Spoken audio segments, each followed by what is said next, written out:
Fahd भाई आज खुश तो बहुत होंगे आप। आज खुश तो बहुत हो गए तुम। सारी कौम ही बहुत खुश है आज भी, और पिछले काफी टाइम से यार, मतलब बहुत अच्छी खबरें मिल रही हैं हमें। यानी एक वो जो था ना कि यार फ्लूक एक हो गया भाई, बकौल लोगों के हाँ कि ऑस्ट्रेलिया में जो हराया वो सी टीम को हराया। हाँ, फ्लूक में हरा ठीक है दिया ना, तो हरा छोटे दिया, लड़कों को अब हरा हो दिया। गई, बच्चों को हरा दिया, हरा के खुश हो रहे हैं। हालांकि उन बच्चों में हेजलवुड, टार्क और सारे सब थे, खेल रहे थे। पूरे थे लड़के, उनके भी बड़े थे, लेकिन चले। लेकिन मेरे ख्याल में अब फ्लूक नहीं है।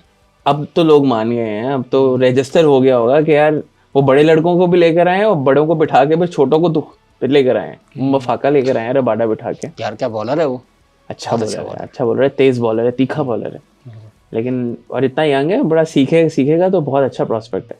हमारे खिलाड़ियों की परफॉर्मेंस के बारे में क्या कहते हैं? नंबर 1 परफॉर्मेंस कल की आप किसे कहेंगे? कामरान, अब मैं कामरान गुलाम को कामरान गुलाम नहीं बोलूंगा, हम बोलेंगे उसको कामरान जी। केजी, कामरान जी प्यार से, जितना पार्ले जी है ना इंडिया का बिस्किट, इज्जत देंगे ना, गुलाम छोड़े। गुलाम नहीं हो, कामरान हाँ, जी, कामरान जी, कामरान जी हैं वो। यार क्या खेला यार, मतलब आप देखें फाद भाई, डोमेस्टिक की ग्राइंड से एक बंदा जब होके आता है तो फिर उसको किसी चीज की परवाह नहीं है। कल आप कह रहे थे ना इनके बल्ले खुले हुए हैं, हाँ बल्ले खुले हुए, बिल्कुल। वो आया ही ऐसे वो बल्ला खुला हुआ। डर नहीं था उनको बिल्कुल भी, यानी कि एक वो लग रहा था ना, यानी कि आप देख लें कि 36 ओवर्स में जब रिजवान आउट हुआ है, 14 ओवर्स बाकी थे, इन्होंने तकरीबन 140 रन ऐड किए ऐसे ही। आखिरी 14 ओवर्स में, और वो बिल्कुल लग ही नहीं रहा था कि वो कोई प्रेशर ले रहे हैं कि 4-5 विकेटें गिर चुकी हैं, अब क्या होगा। जिस तरह हमारे यहाँ लोग लेते हैं, जिस तरह पहले जो लोग खेल रहे थे वो लेते थे, इफ्तिखार हो गए और लोग हो गए, ये तो घास ही नहीं डाल रहे थे भाई किसी को, ऐसे ही हर तरफ स्ट्रोक खेले, हर तरफ। और 10 छक्के, 5 कामरान ओलाम के, ऐसे ही केजी के, कामरान जी, कामरान जी। कामरान उधर साथ जी। भाई बोल रहे थे ना ये भी लेग का लप्पा लग रहा है मुझे। नहीं मैंने कहा भाई लेग को लेग पे मारा है और साथ ही उसने निकल के कवर ड्राइव मारा था, कवर और वो भी मारा। पर भी आगे आया है। जब आप आगे आते हो एकदम से फास्ट बॉलर को स्पेशली, तो आपने कमिट कर लिया होता है कि जाना ही जाना है। उसने फिर रीड कर ली कि वो स्लो बॉल है, उसने थ्रू द शॉट ही अपने आप को थोड़ा सा रोका है और फिर मारा है, और मजाले को हिला। बहुत खूबसूरत खेला यार, बहुत मजा आया। यानी कि वो वाली बॉल पे जिसपे रिजवान साहब लाजमी विकेट दे के जाएंगे, हाँ हाँ, आउटसाइड द ऑफ वाइड के बिल्कुल करीब करीब की बॉल, दूर हटी हुई, वो जाती हुई रिजवान लाजमी उसको लेग पे खेलते हुए कहीं ना कहीं कैच दे के जाएगा। अरे कि नहीं भाई, ये दे नहीं देता। फादर रिजवान की गेम इतनी बुरी नहीं है ऑफ की। उसने कवर ड्राइव मारा है, उसने कुछ कट शॉट्स मारे हैं, शॉट्स हैं, लेकिन उसने ऐसा लग रहा है ब्रेन को वायर किया हुआ है कि मैंने खेलना ही वहां पे।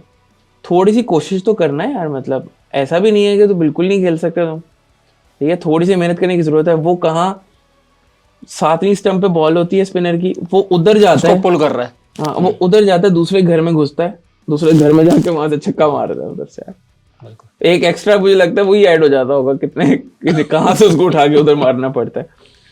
लेकिन ना एक और फादर बात है, वैसे मैं नोटिस कर रहा था, आजकल हिटिंग के लिए जान की जरूरत नहीं, आजकल हिटिंग के लिए टाइमिंग की जरूरत है सर।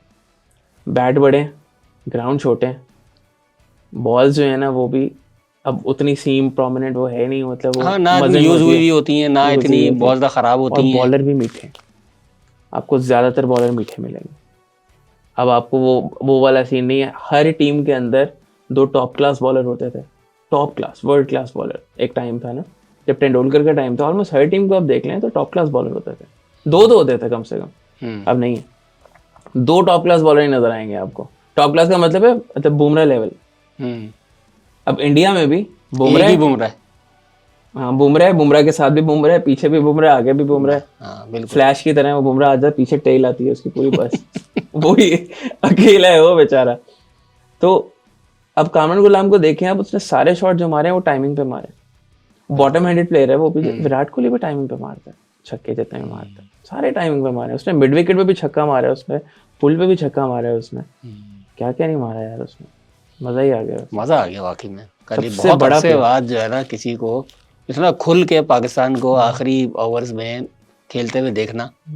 मेरे ख्याल में मैच हार भी जाते तो एक लुत्फ जो है ना उसका रहता हमारे। वो सुरूर दे दिया बैटिंग उसने। में सुरूर दे दिया उन्होंने, बैटिंग में जो है ना मजा आया, बहुत बहुत मजा आया बैटिंग देख के। जहाँ की बॉल वहीं पे खेल रहा है वो, मतलब उसने पहले से डिसाइड नहीं किया वो उसने कहाँ पे मारना। कल एक बैड लक हो गया साइम के साथ, और कि बिल्कुल ही बाउंड्री लाइन पे उसका कैच हो गया। दूसरा सलमान आगा भी एक गलत शॉट खेलते हुए गलत वक्त पे आउट हो गए, वरना और मजा आता आपको। साइम जो है ना, कल वो जो उसने दोनों पूरा उछल- उड़ के जो उछल के। एक शॉट मारा था, वो बड़ा मेंढक की तरह उछला था वो। फोटोजेनिक जो है ना वो शॉट था वो। फिर भी टाइम करना कितना मुश्किल है। हाँ। आपको जंप टाइम करना बड़ा मुश्किल है आप यार। हवा दोनों में। हवा में है और फिर टाइम कर रहे हैं बॉल को। उसने उसी तरह के मेरे ख्याल में वो मारना थर्ड मैन के ऊपर से ही चाह रहा था। उसने इंटेंशनली ऊपर से ही खेलने की कोशिश की थी, लेकिन वो बहुत डेंजरस शॉट, लेकिन लगा नहीं। तो खैर, लेकिन बाबर और रिजवान की एंकर इनिंग्स के बारे में क्या कहेंगे? बड़े अरसे बाद कुछ जो है यार इन्होंने बात भी, अगर तो ये नीचे से फिर कोलैप्स होता ना, तो फिर ये लोग फिर स्कैनर में आते। लेकिन आई थिंक बहुत सारे, रिजवान ने तो खैर काफी कैचअप कर लिया। बाबर का सब लोग यही कह रहे थे यार कम से कम इनके रन तो आए, इनके रन बहुत जरूरी हैं, वरना अभी तक विन नहीं आ रहा है। ठीक है, T20 का जो लर्न है ना, वो इन्होंने साउथ अफ्रीका को दे दिया। कल वैसे मैदान था दोनों के पास सेंचुरी बनाने का, अरे दोनों ने जाया किया। जाया किया दोनों ने। अरे बाबर ने जिस शॉट पे उसने चौका मारा है, वो इतना अच्छा टाइम नहीं हुआ था, और जो उसने अच्छा टाइम किया उस पे कैच हुआ। एक ही फील्डर खड़ा था, सीधा उसके हाथ में दिए। वो मिड विकेट, और ये वही पुराना बाबर का मसला, मिड विकेट वाला। साथ भाई कह रहे थे ना मिड विकेट की पोजीशन खत्म की जाए। हाँ वो सही कह रहे थे बाबर बिल्कुल। भाई वो ये हमेशा हमेशा क्या अक्सर ही इस जगह पे कैच बाबर विकेट कर देते हैं उसको, मिड विकेट की जगह उसका नाम रख दें बाबर विकेट, वहां पे आपको बाबर की विकेट मिलेगी, उधर ही बॉल करते हैं। आई होप कि अगले मैच के अंदर उसको थोड़ी सी फ्लुएंसी उसमें नजर आए। 70-72 रन फिर भी होते हैं फाद भाई। इसने कोई अच्छा शॉट मारा है, पूरा अच्छा शॉट। हाँ ना, आते एक निकल के जो कवर ड्राइव मारा था इसने, एक चौका जो मारा था उसने, कौन सा वाला? पहला वाला, बिल्कुल आते ही अच्छा अरे शॉट। आते तो मारता फाद भाई, जो दरमियान वाली होती है ना, उधर पता चलता है उसका। अब तो ये हाल है कि वो एक अच्छा शॉट मारा, डर लगने लगता है कि अभी आउट हो जाएगा। आउट हो जाएगा, उसको भी यही लग रहा है, वो खुल के अभी खेल नहीं रहा। कावन गुलाम को देखें, फाद भाई अपनी जगह पे भी नहीं आया, कह रहा है जिधर खिलाओगे उधर मारूंगा। यार उसको इरफान बेचारे को भी ऊपर भेज दें, उस बेचारे को नीचे, फिर एक और इफ्तिखार बनाने का प्लान है इन लोगों का। एक छक्का तो बेचारे ने लगाया फिर भी, देखिए, और अच्छा जो उसने मारा भी था, वो मारता जोर से है, एलिवेशन नहीं मिली उसको, लेकिन उसको खिलाते रहे, वो बन जाएगा। लेकिन फाद भाई एक और सेंस नहीं बनती ना यार। आगा सलमान ऑलराउंडर है, कौन सी दुनिया में ऑलराउंडर आप ऊपर भेजते हैं और फुल बैटर आप नीचे भेजेंगे? बिल्कुल।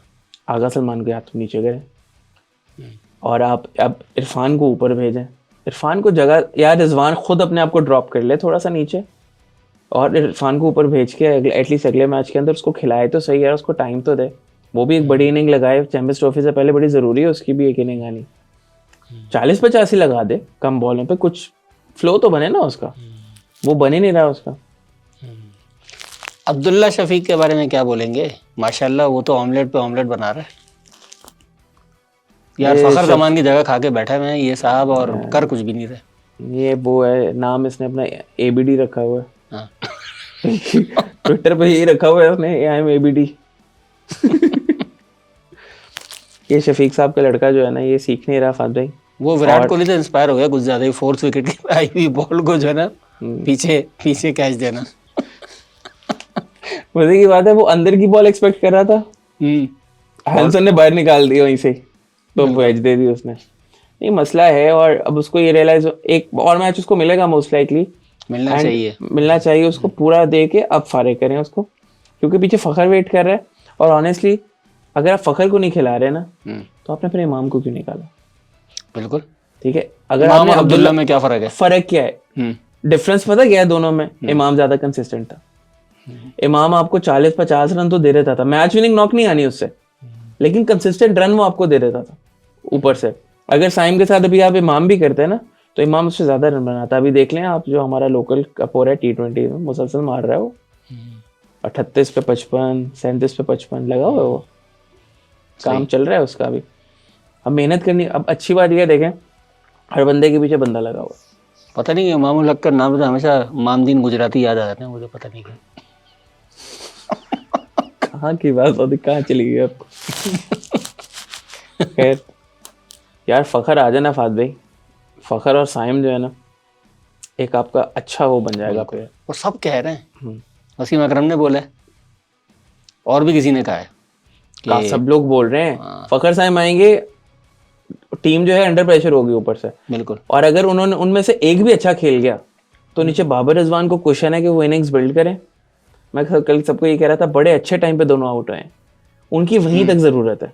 33-34 ओवर तक वहां पर छोड़ के चले जाओ, बाकी कम से कम 15-17 ओवर्स दो नीचे वाले बच्चों को बिल्कुल कि आप खेलो।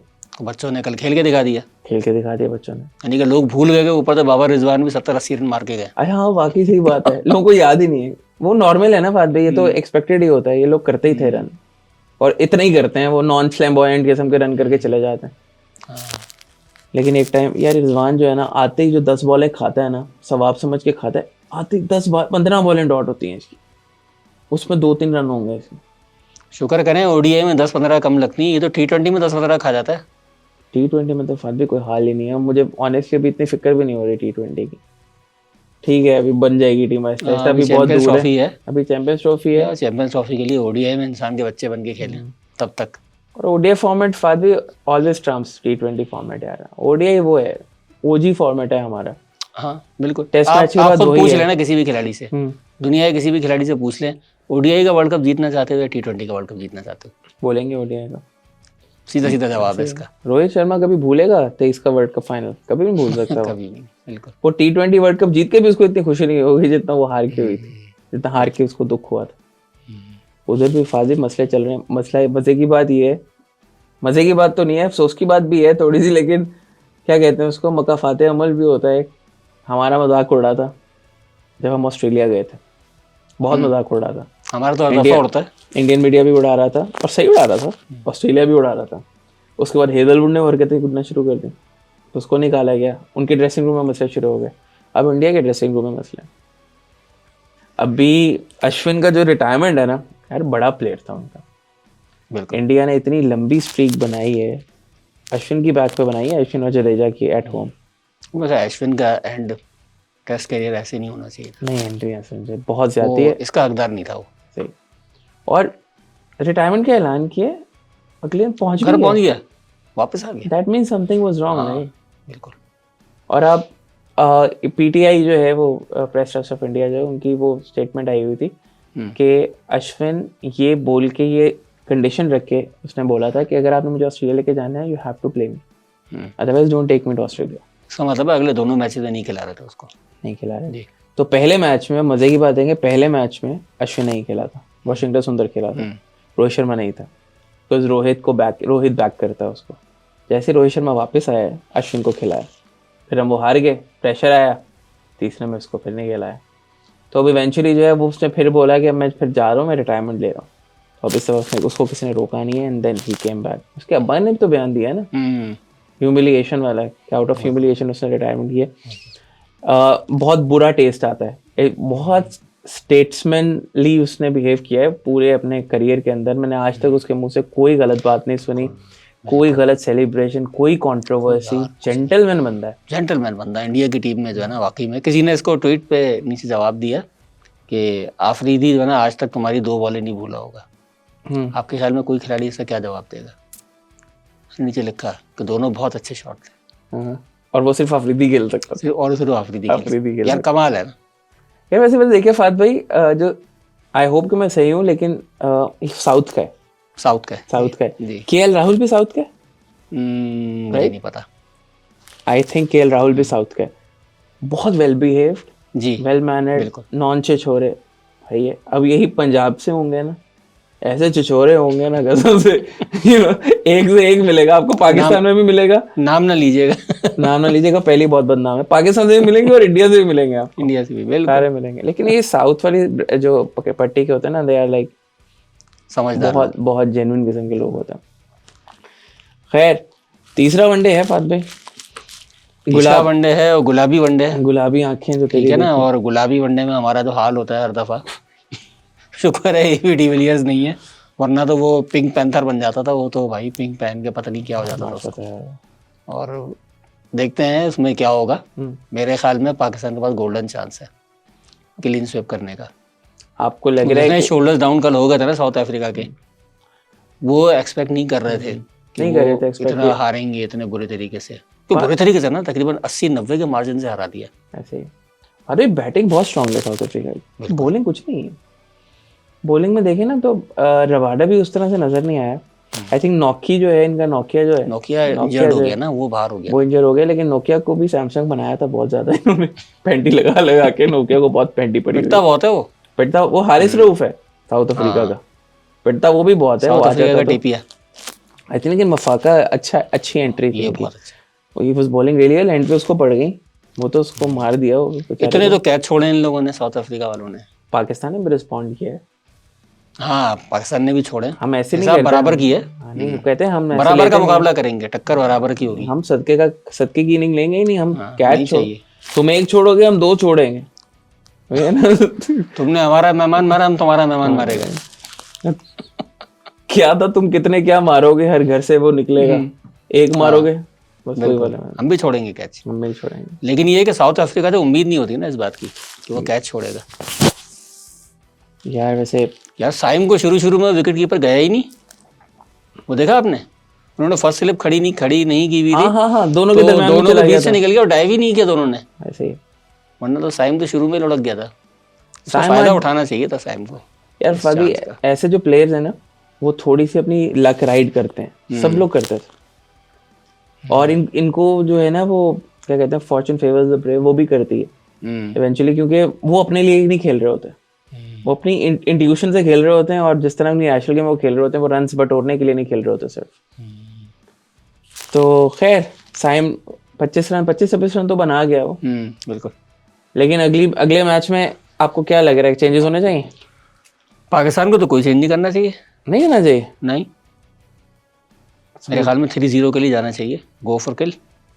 मेरे ख्याल में ये अच्छा चांस है, और इसमें अगर आप दूसरे खिलाड़ियों को आजमाते हैं तो फिर उसमें ये होता है कि यार ठीक है, हम 2-1 पे ही इक्तफा कर रहे हैं, हम इक्तफा नहीं करना चाहिए।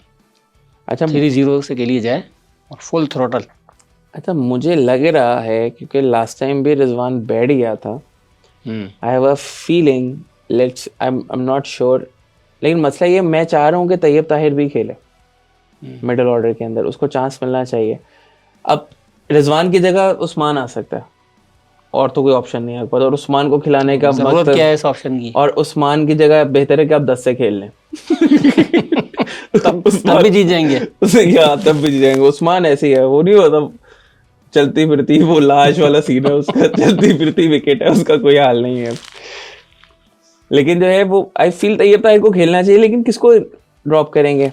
ड्रॉप कर ही नहीं सकते ना किसी को, सब लोग अपनी जगह बना रहे हैं इस टाइम पर। लेकिन आई थिंक इब्रार को रेस्ट करवा लें, शाहीन को भी रेस्ट कर, 2 मैच दे लिए ना उसने, जान लगा ली, देखे बाद में फर्क कितना महसूस हो रहा है। एक तो आकिब जावेद है पीछे, आपके यॉर्कर वापस आ गए शाहीन के। बिल्कुल, शाहीन पे बात करने वाला था अभी मैं, बॉलिंग पे अभी हम आए नहीं, अभी तक हम बैटिंग पे बात कर रहे अभी बैटिंग बात चलें, शाहीन पे आते हैं। लेकिन आई थिंक शाहीन बिठाएंगे, हसनैन को एक और मौका दे दें आप मैक्सिमम, और इब्रार को बिठा के सुफियान मुकीम को चांस दें, उसको एक मैच खिला लें आप। बैटिंग में चले हम नहीं करें, अब्दुल्ला शफीक भी चांस लेगा, साइम को खिलाना चाहिए अभी, बाबर रिजवान इंपॉर्टेंट है कि रन करें, तो बाकी तो रहने दें आप। तैयब ताहिर है, जेन्युइनली वांटेड कि वो भी खेले। कामरान गुलाम की जगह कल से पहले मुझे लग रहा था तैयब ताहिर को खेलना चाहिए था, काइंड ऑफ प्लेयर ही है वो, वहां का उस पोजीशन का प्लेयर है। लेकिन ना कामरान गुलाम ने बोलती बंद कर दिया, बंदा कुछ बोलने वाला है नहीं। बिल्कुल, पर टर्निंग पॉइंट था मैच का वो, तो उसने मैच वहां से मुकम्मल तौर पे साउथ अफ्रीका के हाथ से निकल गया, और पूरी कोशिश के बावजूद जो है वो वापस आ नहीं सका। बाबर और रिजवान की एंकर इनिंग्स, कामरान गुलाम की फ्लैम्बॉयंट इनिंग्स, सबसे ज़्यादा खुशी जिस बात की हमें होनी चाहिए वो असल में कल शाहीन की वापसी की होनी चाहिए। जिस तरह उसने कल बॉलिंग की है, और बिल्कुल ही अहम मौके पे तो विकेटें ली हैं उसने, और जितना हाजिर दिमागी के साथ वो बॉलिंग करा रहा था, सीन था वो, देखने वाला सीन था कल रात को। नींद हमारी जो है ना ख़राब नहीं हुई, ऐसे उड़ गई, बल्कि बिल्कुल ऐसी वो वाली बॉलिंग थी जो हम पाकिस्तान के फास्ट बॉलर्स को बॉलिंग करते हुए देखते हैं। अभी भी वो उस पेस पे नहीं जा रहा था, लेकिन वो 140 पुश कर रहा था, जो कि अब शाहीन नहीं कर रहा। And he was going for the yorkers. Yorkers का मतलब है कॉन्फिडेंस आ गया, यॉर्कर का मतलब है भाई अब पीछे जो है ना वो स्टीम निकल रही है, अब मैं भाग रहा हूँ, और वो लग भी रहा था। अब देखें, बॉल लेफ्टी के अंदर भी आ रही थी, राइटी से बाहर भी निकल रही थी, रिवर्स हो रहा था बॉल। ये थोड़ा आपको पता है ना, वो भी हुआ थोड़ा सा, इन्होंने एतराज किया बैट्समैन ने, टैम्परिंग शैम्परिंग वाला सीन। यार तब तुम लोगों से नहीं हो रही तो अब ये बोलोगे, अब तुम लोगों के पास प्लेयर ही नहीं है। ये डेल स्टेन होता देखता होती, क्यों नहीं होती रिवर्स? तुम लोगों को करनी नहीं आ रही। अब सारे यंग प्लेयर्स हैं तुम लोगों के। तो एनीवे हमारे भी वैसे यंग ही हैं, बस एक्सपीरियंस में ज्यादा है। शाहीन कौन सा है, लेकिन फाद भाई बेहतरीन है, बहुत मजा आया मेरे ख्याल में। 2 साल में इंजरी के बाद जब आया, 2 साल में सबसे अच्छा स्पेल था ये। बिल्कुल। दूसरा एक अनसंग हीरो भी था कल की विक्ट्री का, इब्रार। रिव्यूज पाकिस्तान के टेक्नोलॉजी यार इतने जबरदस्त रिव्यूज लिए इन लोगों ने। सही बात। और वो ऐसा नहीं है कि सिर्फ बॉलर तो वैसे ही बहुत ज्यादा वो होता है, क्या कहते हैं, एक्साइटेड होता है कुछ ज्यादा ही। जब मिलर को आउट किया उसने, अंपायर ने नॉट आउट करार दिया, तो मैं तो कह रहा था शाहीन बहुत ज्यादा एक्साइटेड है, बॉलर हमेशा होता है इसीलिए वो कह रहे रिव्यू लो। लेकिन जब उसकी शक्ल देखी ना मिलर की, कैमरा एकदम मिलर पे आया, उसको तो मैं समझ गया, मैंने कहा शक्ल भी लिखा हुआ ही आउट है। और रिव्यू लिया शाहीन के कहने पे रिजवान ने, और वो वाकई में बॉल लग के गई थी। मजे की बात है हमारे कीपर को नहीं पता, कीपर को नहीं पता कि बॉल लग के आई है। दूसरी मरतबा भी कीपर को पता नहीं चला। खैर वो था भी मुश्किल, वो जो शाहीन को लगा कि मैंने कैच ड्रॉप कर दिया।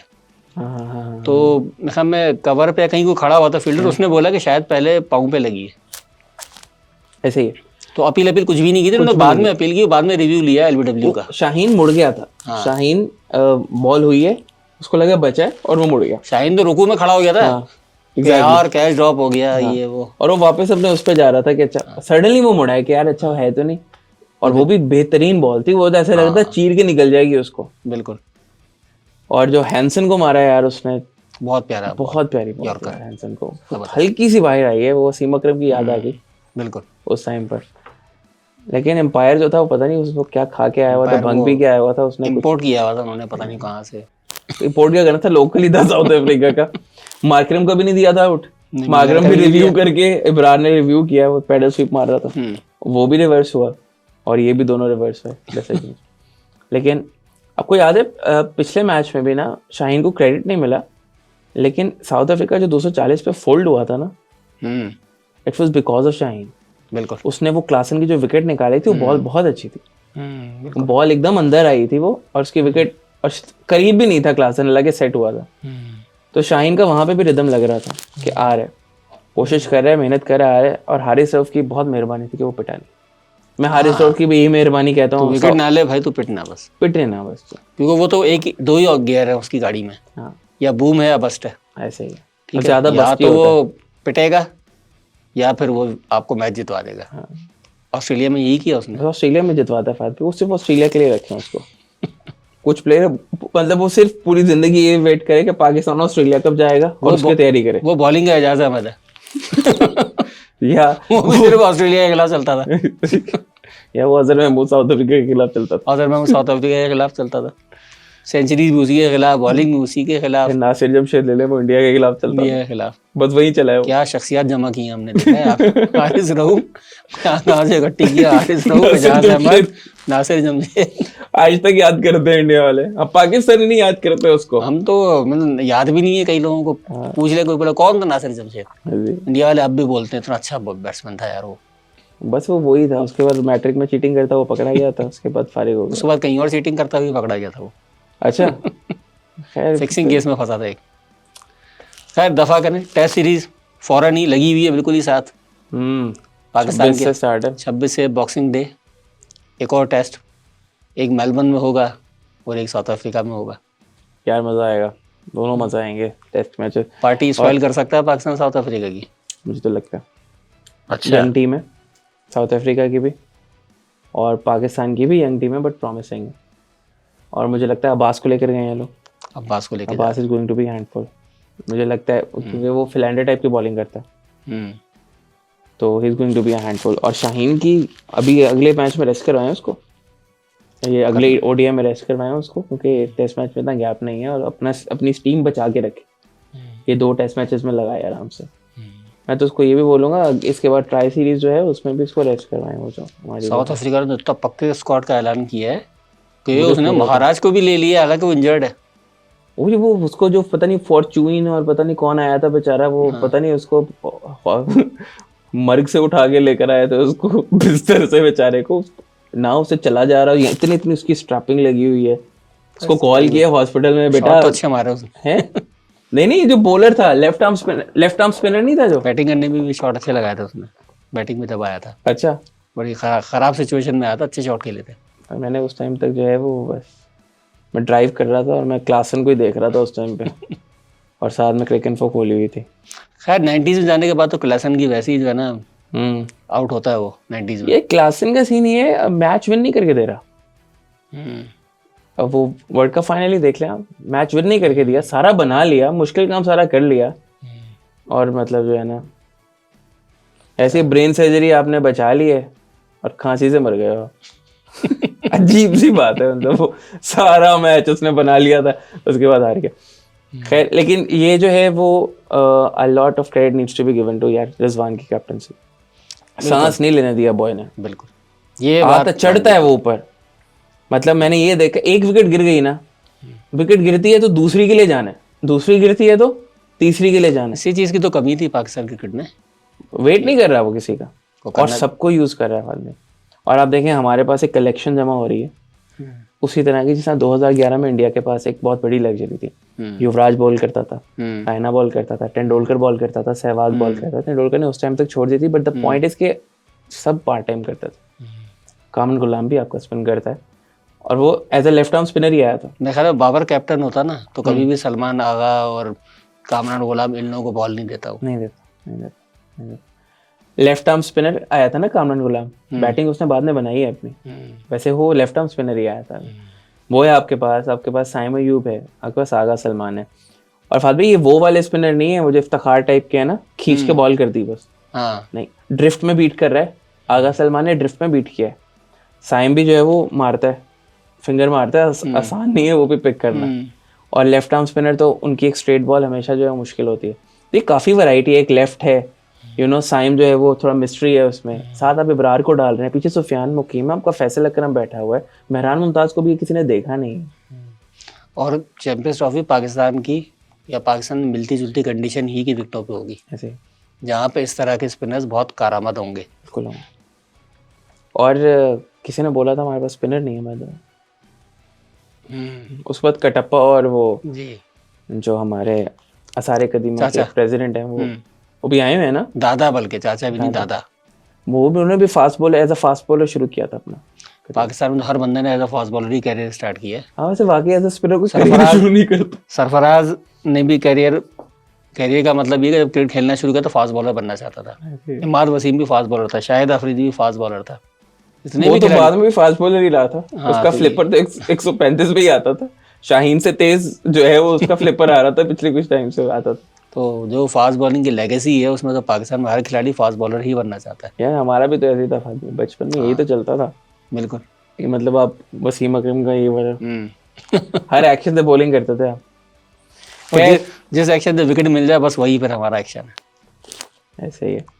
खैर तीसरा वनडे तो इंशाल्लाह जो है वो मुझे उम्मीद है कि इतना गिरा लिया है कि पाकिस्तान को जीतना चाहिए, लेकिन अगर हार भी गया पाकिस्तान तो it does not take away anything from them. बहुत अच्छा खेला पाकिस्तान और चैंपियंस ट्रॉफी में जाते हुए अच्छा मोमेंटम है। आपको लगता है कि इस वक्त हमें तीनों फॉर्मेट में अलग अलग कैप्टन की जरूरत है? मैं अभी यही बात परसों नहीं T20 आखिरी T20 वाले दिन सोच रहा था कि रिजवान जो है ना वो T20 में वर्कआउट नहीं कर रहा। बिल्कुल, तो ऑस्ट्रेलिया में हुआ है अभी हमारे साथ, तो ऑस्ट्रेलिया में हुआ है हमारे साथ ऐसे। You need someone like for example India ने इंतहाई T20 प्लेयर को कैप्टन लगा दिए जो सोली T20 का प्लेयर है ना फाद भाई। एक बात उसके बारे में तय है कि वो सेल्फलेस है। जो आ रहे हैं ना T20 माइंडसेट लेके, वो सेल्फलेस प्लेयर है, उसने खेलना ही जो है वो एक ही तरीके से। आपने कोई ऐसा बंदा ढूंढना है जिसमें इतना दिमाग हो जो 20 ओवर निकाल सकता, सही मैक्सिमम, और रिजवान की जगह पे नहीं बनती। सीधी सी बात है, बाबर की I would still say Babar की जगह है T20 में, रिजवान की जगह नहीं। बाबर को अगर आप ऊपर खिलाएंगे ना साइम के साथ, बाबर में ये फाद भाई है कि वो गंदी बॉल पे चौके मारेगा, रिजवान से नहीं लगता। ऑफ की बॉल आपकी हाफ वॉली आ जाए कुछ भी आ जाए वो नहीं मार सकता रिजवान से, उसने उधर ही मारना है, उसने उधर ही मारना है, एक ही जगह है। तो चीचा पत्नी की बॉल को हैदराबाद फेंकना है उसने, उसका यही हाल है। मुझे इस वजह से लग रहा था कि किसी यंग उसको कैप्टन बनाए। आगा सलमान भी अब टेकन T20 में उसको खिलाया नहीं था, उसकी भी कोई जगह नहीं है। अब यहाँ पे कौन बनेगा, दैट्स अ डिफरेंट स्टोरी, किसको लेकर आएंगे आप, किसको खैर ये अभी वाला उसकी कीड़ा जरूरत है, भी लेकिन नहीं है, उसकी अभी तो हमें जरूरत भी वनडे नहीं पे है। टोटल फोकस करना है। लेकिन ODI में Rizwan is working out very well, और शान भी अभी कॉन्फिडेंस लेके आ रहा है इंग्लैंड विन से। तो थिंग्स आर लुकिंग गुड यार, अल्हम्दुलिल्लाह। बहुत अरसे बाद थिंग्स आर लुकिंग गुड। लेकिन देखा ना ये साल हमारा कितना बुरा रहा। टेस्ट के अगर टेस्ट सीरीज शुरू हो रही है कि हम न्यू ईयर टेस्ट में सिडनी में ऑस्ट्रेलिया से हारे, हम बांग्लादेश से हारे, हम इंग्लैंड के खिलाफ पहला मैच हार गए, और किस तरह से हारे, किस तरह से हारे। उसके बाद जब इंसानों की तरह विकेटें बनाई और अपनी स्ट्रेंथ के ऊपर गए, आपने जीतना शुरू कर दिया। तो मेरे ख्याल में साल को हाई नोट पे ख़त्म करने का बेहतरीन वक्त है ये, बिल्कुल कि आप जो है बॉक्सिंग डे टेस्ट में पार्टी स्पॉइल करें साउथ अफ्रीका की और इंडिया को चांस दें, ठीक है, ताकि इंडिया जो है वो WTC के फाइनल में पहुंचे। फाइनल में जाए। लेकिन साउथ अफ्रीका ने वैसे ही जाके ऑस्ट्रेलिया के सामने लेट जाना, वो किसी के सामने भी गई तो लेटेगी वो, चाहे कोई भी टीम है। हाँ मतलब वो लेटी हुई जाती है, स्ट्रेचर पे जाती है। हाँ। नॉकआउट्स में वो स्ट्रेचर पे जाती है। वो न्यूजीलैंड 2.0 है। इंडिया ऑस्ट्रेलिया का फाइनल हो, फातिमा ऑस्ट्रेलिया के लिए भी बहुत मुश्किल है श्रीलंका में जीतना, कोई आसान नहीं होने वाला। श्रीलंका रोल देगा इनको। श्रीलंका तो भाई प्रभात जयसूर्या जो है ना, इनको वो करेगा जो पाकिस्तानी स्पिनर करते थे ना UAE में ऑस्ट्रेलिया के साथ। क्या ऑस्ट्रेलिया की टीम थी, क्या 3-0 से हराया था इनको, मार मार के भुरकस बना दिया था। श्रीलंका में भी फातिमा वो हो रही है, क्या रीबूट हो रही है टीम श्रीलंका की। ODI में भी इंडिया को पेल लिया उन्होंने, बिल्कुल, और टेस्ट मैचेस में भी बहुत अच्छा खेल रहे हैं। एंड मुझे नहीं लगता कि ऑस्ट्रेलिया एक भी टेस्ट जीतेगा। देखते हैं श्रीलंका में बहुत इंटरेस्टिंग हो जाएगा कि पाकिस्तान साउथ अफ्रीका को हराए यार, बराबरी कर दे, बराबरी कर दे। मैं ये भी नहीं कह रहा फातिमा, मुझे फाइट नहीं देखनी, मुझे जीतना है। हम कभी नहीं बहुत हो गया यार, साउथ मतलब अफ्रीका में सीरीज जीते तो सही ना यार, कभी भी नहीं जीते, सिर्फ कैच पकड़ ले यार, जीत जाएंगे। ये बड़ा मुश्किल काम कह दिया आपने, पाकिस्तान सिर्फ कैच पकड़ ले, जो अपॉर्चुनिटीज मिले ना, ये मुझे ये पता है बॉलर्स अपॉर्चुनिटीज क्रिएट करेंगे। अरे 12th मैन उसको रख लेना, वो क्या है, वो सिलत में बड़ा अच्छे कैच पकड़ता है, इमरान भट्ट को रख ले यार, वाकई यार बड़े अच्छे कैच पकड़ता है, बहुत अच्छे कैच पकड़ता है, उससे भी इस वजह से बंदा रख ले। सही बात है। खैर फात भाई, चैंपियंस ट्रॉफी भी फाइनल हो गई। हाँ, तो हमने सोचा कि चैंपियंस ट्रॉफी फाइनल हो गई, या फाइनल हो गया कि हम खेल, वाकई में सारी टीमें खेल रही हैं बेसिकली। आपको क्या लगता है ये जो फैसला हुआ है ये किसकी जीत है? यार फादे, अभी भी इसमें ना ग्रे एरिया है। द थिंग इज के पाकिस्तान ये रिपोर्ट कर रहा है कि रिटर्न में ये, और क्रिकेट पे मैंने यही देखा है कि सारे मैचेस व्हेन पाकिस्तान, जब इंडिया कोई ICC टूर्नामेंट होस्ट करेगा तो पाकिस्तान अपने सारे मैचेस न्यूट्रल वेन्यू पे खेलेगा जी। और ऑल का मतलब ये है all matches including the knockouts. बिल्कुल, ठीक है। And I have seen that in cricket as well, जो कि इंडिया का इदारा है। लेकिन इंडिया के जो रिपोर्टर्स हैं जितने भी, वो ये रिपोर्ट कर रहे हैं कि नॉकआउट मैचेस पाकिस्तान जो है वो इंडिया आके खेलना पड़ेगा अगर पाकिस्तान नॉकआउट मैचेस में जाता है। नहीं, ऐसा नहीं है। इंडिया वाले सब लोग ये रिपोर्ट कर रहे हैं। अगर अब ये क्या है, अब क्रिकेट ने तो ये किया है, अगर तो ये सिचुएशन है कि पाकिस्तान सारे मैचेस जो है वो अपने न्यूट्रल वेन्यू पे खेलेगा, it's a big win for Pakistan. बिल्कुल। और दूसरी तो उससे बड़ी बात ये है कि अगले जो भी इवेंट ICC के होंगे इंडिया में, उनमें पाकिस्तान के सारे मैचेस न्यूट्रल वेन्यू पे होंगे और उनमें नॉकआउट्स भी शामिल हैं। यानी पाकिस्तान अगर किसी टूर्नामेंट के फाइनल में पहुंचता है या सेमीफाइनल में पहुंचता है तो वो मैच न्यूट्रल वेन्यू पे होगा। न्यूट्रल वेन्यू पे होगा। पाकिस्तान इंडिया का मैच फाइनल है, आप सोचें पाकिस्तान इंडिया का फाइनल है और इंडिया होस्ट है, मैच श्रीलंका में हो रहा है। श्रीलंका के मजे आ गए, श्रीलंका के तो मजे आ गए, but that is what we have understood. और हमारे पास ये, लेकिन इंडिया की तरफ रिपोर्टिंग टोटली डिफरेंट हो रही है। आई डोंट नो कि क्या चल रहा है ये वाला सेटअप, पर फिर ये ना हो इवेंचुअली कि when it comes to that, तो फिर मुझे लगता है यहाँ पे फिर फटा होगा। मतलब ये डिपेंड करता है कि वो जो रिटन एग्रीमेंट है उसमें कितनी क्लियर कट स्टेटमेंट है, सब्जेक्ट टू गवर्नमेंट्स अप्रूवल और इस टाइप की चीजें ना हो। लेकिन क्रिकेट पे भी क्लियरली स्टेटेड है ऑल मैचेस, मतलब ऑल मैचेस। सही है। And this is a big win for Pakistan.